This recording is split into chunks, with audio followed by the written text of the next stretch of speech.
अखंड ज्योति अगस्त 2021। आत्मबोध की प्राप्ति में है मानव जीवन की गरिमा। शहर से दूर एक एकांत व निर्जन स्थान में एक भिखारी एक छोटी सी कुटिया में रहता था। अस्वस्थ रहने के कारण वह भीख मांगने बहुत दूर नहीं जा पाता था। उस रास्ते से आते जाते लोग उसे जो कुछ दे देते, उसी से उसका गुजारा चलता। एक दिन अकस्मात उसकी मृत्यु हो गई। कुछ दिनों के बाद भूगर्भ वैज्ञानिकों का एक दल उस मार्ग से होकर जा रहा था कि तभी उन सब की नजर एक स्थान पर जाकर टिकी। वैज्ञानिकों ने अपने विशेष उपकरणों के माध्यम से उस स्थान की जांच की। उन्हें यह ज्ञात हो गया कि इस स्थान पर धरती के अंदर कुछ बेशकीमती रत्न आदि हो सकते हैं। वैज्ञानिकों के कहने पर उस स्थान की खुदाई की जाने लगी। खुदाई के क्रम में अचानक वहां सोने की खान निकल आई। देखते देखते वहां हजारों लोगों की भीड़ जमा हो गई। यह जानकर सभी लोग हैरान थे कि इस स्थान के इतने पास होते हुए भी हम सभी इस सोने की खान से अनभिज्ञ रहे, अनजान रहे। काश इसकी जानकारी हम लोगों को पहले से होती तो हम सब मालामाल हो गए होते। हम सब कितने ऐशो आराम की जिंदगी जी रहे होते। दरअसल यह वही स्थान था जहां कभी एक छोटी सी कुटिया में वह भिखारी रहता था, जिसकी मृत्यु अभी कुछ ही दिन पूर्व हुई थी। उसकी कुटिया के ठीक नीचे ही वह सोने का विशाल खजाना निकला था। सोने के विशाल खजाने के ऊपर एक छोटी सी कुटिया में रहता रहा।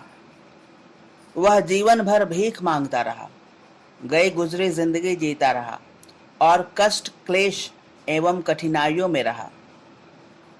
उसका जीवन दुखों से भरा रहा और वह जीवन भर अभावों में रहकर रोता बिलखता और तड़पता रहा।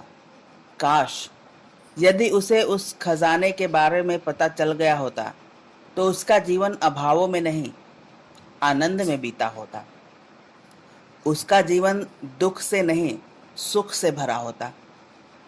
पर अब उस सोने की खान का उसके लिए क्या मोल था, जो इस दुनिया में रहा ही नहीं और जो इस दुनिया में रहते हुए इस खदान को न जान सका, न देख सका। वास्तव में यह स्थिति हर उस व्यक्ति की है जो अपने ही अंदर स्थित आत्मा व परमात्मा के रूप में आनंद के विशाल खजाने से अनजान है, क्योंकि इस अनमोल खजाने से अनजान रहते हुए वह पूरा जीवन कष्ट, क्लेश व कठिनाइयों में ही बिताता है। अपने भीतर आनंद के अमृत स्रोत के होते हुए भी सुख की चाह में जीवन भर विषय वासनाओं व भोग पदार्थों की याचना मनुष्य करता फिरता है। वह तृप्त तो होना चाहता है, आनंदित तो होना चाहता है, पर आत्मा को जाने बिना, परमात्मा को पाए बिना वह जीवन भर यश अपयश, मान अपमान, सुख दुख, हर्ष विषाद व जय पराजय आदि द्वंद्वों के बीच रोता बिलखता रहता है। पर उन द्वंद्वों से मुक्त होकर आनंद से भरा हुआ जीवन जीने का कोई प्रयास, पुरुषार्थ भी वह नहीं करता। वह भौतिक सुख के पीछे भागते भागते अपनी मानसिक शांति भी खो देता है, यह जानते हुए भी कि मृत्यु के बाद यह नश्वर संसार और भौतिक वस्तुएं यहीं छूट जाएंगी। फिर भी वह इनका मोह नहीं छोड़ पाता। यही कारण है कि वह अन्य जीव जंतुओं की भांति प्रारब्ध जन्य कर्मों का भोग करते हुए पुनर्जन्म को प्राप्त होता है। वह जीवन मरण के चक्र में नाचता फिरता है, वह उनसे मुक्त नहीं हो पाता। इन सब का एक ही कारण है और वह है अज्ञान। अपने वास्तविक स्वरूप का ज्ञान न होना ही अज्ञान है। मैं शरीर नहीं, आत्मा हूं। शरीर तो आत्मा का आवरण मात्र है, वस्त्र मात्र है। आत्मा परमात्मा का ही अंश है, अस्तु परमात्मा की भांति आत्मा भी सतचित्त आनंद स्वरूप है। इसकी अनुभूति होना ही ज्ञान है, आत्मज्ञान है, ब्रह्म ज्ञान है। यही बोध है, यही आत्मबोध है। यह बोध ही वह दृष्टि है जिससे हम नित्य अनित्य, सत्य असत्य में भेद कर पाते हैं। यह बोध दृष्टि प्राप्त होते ही व्यक्ति के जीवन जीने का तरीका बदल जाता है। वह आत्मदर्शन की ओर अभिमुख होने लगता है। वह आनंद के वास्तविक स्रोत के पास पहुंचकर वह सब कुछ प्राप्त कर लेता है जिसके लिए वह जीवन पर्यंत भटकता फिरता है। वास्तव में इसी में जीवन की सार्थकता भी है और मानव जीवन की गरिमा भी। आत्मज्ञान, आत्मबोध हो जाने के बाद सांसारिक जीवन के प्रति मोह समाप्त होने लगता है। व्यक्ति आत्मोन्मुख, ईश्वरोन्मुख होने लगता है। मन के ईश्वर की ओर उन्मुख होते ही हम अपने ही भीतर स्थित आनंद के परम स्रोत तक पहुंच जाते हैं और वहां पहुंचते ही, उसे पाते ही व्यक्ति परम शांति, परम आनंद को प्राप्त कर लेता है। वह उसी में स्थित हो जाता है। पर आत्मबोध, आत्मज्ञान के लिए हमें एक ऐसे अध्यात्मविद, ब्रह्मज्ञानी, ब्रह्म विद्या के विशेषज्ञ, वैज्ञानिक के मार्गदर्शन की आवश्यकता होती है, जिसे हम गुरु कहते हैं। गुरु के बिना हम यह जान ही नहीं पाते कि मैं कौन हूँ, किसका हूँ, मेरे जीवन का परम लक्ष्य क्या है। ये प्रश्न ऐसे हैं जिनको उपेक्षित बिना हल किए छोड़ देने की लापरवाही बहुत महंगी पड़ती है। देव दुर्लभ मानव जीवन कीड़े मकोड़े की तरह जीवन जीते हुए समाप्त हो जाता है। पूरा जीवन कष्ट कठिनाइयों में बीत जाता है। इसके फलस्वरूप जीवन का सारा आनंद ही चला जाता है। अस्तु, इस जीवन को आनंद से भर लेने के लिए, आत्मा व परमात्मा को पा लेने के लिए इन मूल प्रश्नों के उत्तर तक पहुंचना आवश्यक है। और इन प्रश्नों के उत्तर तक पहुंचने में गुरु का मार्गदर्शन भी आवश्यक है। परम पूज्य गुरुदेव के अनुसार आत्मबोध, आत्मोत्थान, आत्म साक्षात्कार जीवन की सबसे बड़ी उपलब्धि है। मनुष्य के लिए इससे बड़ी उपलब्धि कोई दूसरी नहीं हो सकती। आत्मबोध होने के बाद ही व्यक्ति दिव्य जीवन जीता है। वह पेट, परिवार व प्रजनन तक सीमित रहने वाले जीवन की जगह आनंद से ओतप्रोत जीवन जीने लगता है। वह देवताओं व महामानवों सरीखे जीवन जीने लगता है। व्यक्ति जब स्वयं को ईश्वर का अंश मानने लगता है, समझने लगता है, स्वयं को आत्मा के रूप में अनुभव करने लगता है, तो उसकी पिछली मान्यताओं, आकांक्षाओं, योजनाओं, गतिविधियों व जीवन शैली में, जीवन दृष्टि में आमूल चूल परिवर्तन होने लगता है। आत्मबोध वह दर्शन है, वह दृष्टि है जिसे प्राप्त करते ही व्यक्ति का दृष्टिकोण ही नहीं वरन क्रियाकलाप भी बदल जाते हैं। इस परिवर्तन को ही आत्मिक कायाकल्प कहते हैं। यह बोध जिस समय, जिस पल, जिस क्षण व्यक्ति के अंदर घटित हो जाता है, उस पल से ही उसका जीवन सदा सदा के लिए शांति, संतोष, उल्लास, उत्साह व आनंद से भर जाता है। उसके अंदर करुणा, प्रेम, सेवा, संवेदना आदि के रूप में देवत्व अवतरित हो जाता है और उसे अपने अंदर और बाहर स्वर्ग ही स्वर्ग नजर आने लगता है। आत्मिक आनंद के कारण वह पल पल आत्म विभोर होता रहता है। उसका जीवन सचमुच स्वर्ग सा सुंदर हो जाता है। वह मान अपमान, सुख दुख, हर्ष विषाद आदि द्वंद्वों से ऊपर उठकर सदैव आनंदित रहता है, प्रफुल्लित रहता है। वह कठिनाइयों के बीच रहकर भी मुस्कुराता है। उसका बढ़ा चढ़ा आत्मबल उसमें हर पल आशा का संचार करता रहता है। वह सर्वत्र विजयी होता है। अस्तु, हमें हर पल आत्मबोध प्राप्त करने के लिए सचेष्ट रहना चाहिए, और यदि हम सचमुच इस जीवन में आत्मबोध प्राप्त करना चाहते हैं, अपने जीवन को आनंद से भर लेना चाहते हैं, तो हमें अपने आप से यह प्रश्न अवश्य ही पूछते रहना चाहिए कि मैं कौन हूँ? मेरी भौतिक सत्ता का प्रयोजन क्या है? पृथ्वी पर मेरी उपस्थिति का क्या प्रयोजन है? सत्य तो यह है कि लोगों की बहुत बड़ी संख्या अपने आप से यह प्रश्न एक बार भी पूछे बिना जीवन बिता देती है। केवल कुछ गिने चुने लोग ही अपने आप से यह प्रश्न पूछते हैं, और उनमें से भी बहुत कम होते हैं जो इसका उत्तर पाने के लिए सच्चे मन से प्रयास करते हैं।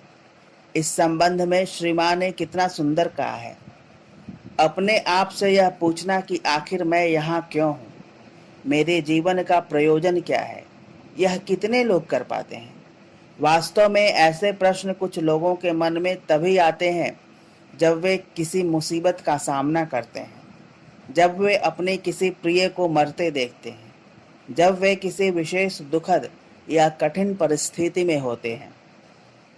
अगर वे काफी बुद्धिमान हो तो जरा मुड़कर अपने आप से पूछते हैं, यह क्या मुसीबत है जिससे हम गुजर रहे हैं, इसका उपयोग और प्रयोजन क्या है? और केवल तभी जब तुम यह जान लो कि तुम्हारे अंदर दिव्य आत्मा है और अंततः तुम्हें इस दिव्य आत्मा को खोजना और पाना है। यह स्थिति बहुत बाद में आती है, लेकिन फिर भी सब चीजों के बावजूद भौतिक शरीर के जन्म के साथ ही उसके अंतस की गहराइयों में चैत्य सत्ता की उपस्थिति होती है, जो उसे परिपूर्णता की ओर धकेलती है। लेकिन इस चैत्य सत्ता को कौन जानता और पहचानता है?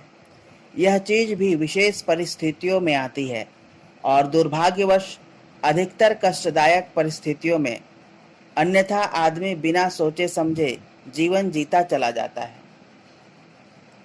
तुम्हारी सत्ता की गहराइयों में चैत्य सत्ता होती है, जो चेतना को जगाने की कोशिश करती है और ऐक्य को पुनः स्थापित करने का प्रयास करती है। लेकिन व्यक्ति को इसके बारे में कुछ भी पता नहीं होता, और जब तक उसे अपनी चैत्य सत्ता का आभास नहीं होता, तब तक वह नियति के भार तले अपना जीवन जीता रहता है। तुम्हें ऐसा प्रतीत होता है तुम्हें ऐसे ही जीना है, और इससे ऊपर होने अथवा मुक्त होने के लिए तुम कुछ नहीं कर सकते। तुम्हें लगता है कि तुम एक ऐसे जीवन के भार के नीचे हो जो तुम्हें दबा देता है और तुम्हें ऊपर उठाने की जगह नीचे जमीन पर रेंगने के लिए बाध्य करता है। तुम्हें सभी धागों को दिखाने, सभी मार्गदर्शक धागों को दिखाने की जगह रेंगने को बाध्य करता है। पर यह तुम्हारे जीवन का सामान्य तरीका होता है। तुम्हें इस स्थिति से, इस अर्ध चेतना में से उछल पड़ना चाहिए। तुम्हें इस सामान्य स्थिति से बाहर निकलकर असामान्य स्थिति को प्राप्त करने का प्रयास करना चाहिए। तुम्हें अंततः उस दिव्य आत्मा को खोजना और पाना है जो कि तुम्हारे अंदर ही है। तुम स्वयं के प्रयास से या किसी समर्थ मार्गदर्शक के सहयोग व मार्गदर्शन से ऐसा अवश्य ही कर सकते हो। वही आत्मज्ञान आत्मबोध के विषय में आचार्य शंकर अपनी पुस्तक आत्मबोध 2 में कहते हैं, बोधो अन्य साधनेभ्यो हि साक्षान् मोक्षैक साधनम पाकस्य वहनी वजज्ञानम विना मोक्षो न सिद्ध्यति। अर्थात जो जप तप कर्म योगादि मोक्ष के साधन हैं, उनमें मोक्ष का मुख्य साधन रूप बोध अर्थात आत्मज्ञान ही है। जैसे पाक, रसोई बनाने में बर्तन, लकड़ी, जल इत्यादि की आवश्यकता पड़ती है, किंतु पाक में मुख्य कारण अग्नि ही है, और जो अन्य कारण है वे सहकारी कारण हैं। अतएव ज्ञान के बिना मोक्ष की प्राप्ति नहीं हो सकती, अर्थात ज्ञान के बिना मुक्ति नहीं होती। और अन्य जो तप आदि सहकारी कारण हैं, कर्म हैं, वे केवल अंतःकरण की शुद्धि के लिए हैं, अर्थात तप से अंतःकरण का कल्मश दूर होता है और विद्या अर्थात ज्ञान से मोक्ष की प्राप्ति होती है। वस्तुतः जैसे अखंड सूर्यमंडल जब मेघमाला अर्थात बादलों के समूह से आच्छादित हो जाता है, तब उसकी ज्योति जगह जगह बादलों के छिद्रों में प्रकाशित होती है, पर मेघमाला के हटते ही सूर्यमंडल का पूर्ण प्रकाश होता है। उसी प्रकार जीव जब तक अविद्या अज्ञान से घिरा रहता है, तब तक उसे अखंड आत्म तत्व का ज्ञान नहीं होता, उसे अपने वास्तविक सत्य चित्त आनंद स्वरूप का ज्ञान नहीं होता। पर अविद्या अज्ञान के दूर होते ही वह स्वयं ही प्रकाशवान ब्रह्मरूप प्रतीत होने लगता है। तब उसकी जीवन दृष्टि, जीवन शैली बदल जाती है, उसका जीवन दर्शन ही पूर्णतः बदल जाता है। वह देह परायण नहीं बल्कि आत्म परायण जीवन जीने लगता है। वह भौतिक जगत में रहते हुए भी हर पल अभौतिक, आत्मिक, आध्यात्मिक आनंद की अनुभूति करने लगता है। यह रूपांतरण, यह बदलाव ही व्यक्ति में आया वास्तविक रूपांतरण है, वास्तविक बदलाव है। यह रूपांतरण, यह बदलाव हमारी सोच, हमारे दृष्टिकोण, हमारी मान्यताओं को बदल कर रख देता है। यह रूपांतरण, यह बदलाव हमारे जीवन को आनंद से भर देता है, खुशियों से भर देता है। अस्तु आवश्यकता है अपने भीतर वास्तविक रूपांतरण की, वास्तविक परिवर्तन की, वास्तविक बदलाव की, और यह निस्संदेह संभव है आत्मज्ञान से, आत्मबोध से, जिसके लिए हमें सच्चे मन से प्रयास पुरुषार्थ करना ही चाहिए। इसी में मानव जीवन की गरिमा भी है और सार्थकता भी। समाप्त।